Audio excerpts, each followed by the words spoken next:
Għat minn sena konsekuttiva l-Uffiċċju Nazzjonali tal-Verifika organizza seminar b'kollaborazzjoni mal-Qorti Ewropea tal-Awdituri, iddedikat għall-audits li jispeċifikaw fuq is-sostenibilità. Dan is-seminar irrifletta l-importanza tal-konsiderazzjonijiet ambjentali, soċjali u ta' governanza fl-awditjar tas-settur pubbliku.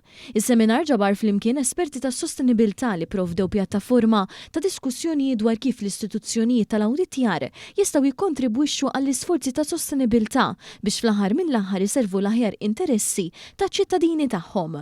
One News tkellem mal-Awditur Ġenerali Charles De Guara li spjega magħna li lan ta' dan is-seminar kien biex jitqajjem aktar għarfien dwar l-isfidi li n-negozji jiffaċċjaw fl-implementazzjoni tax-xogħol tagħhom. Inna issa xi 8 snin organizzaw dawn is-seminars kull sena.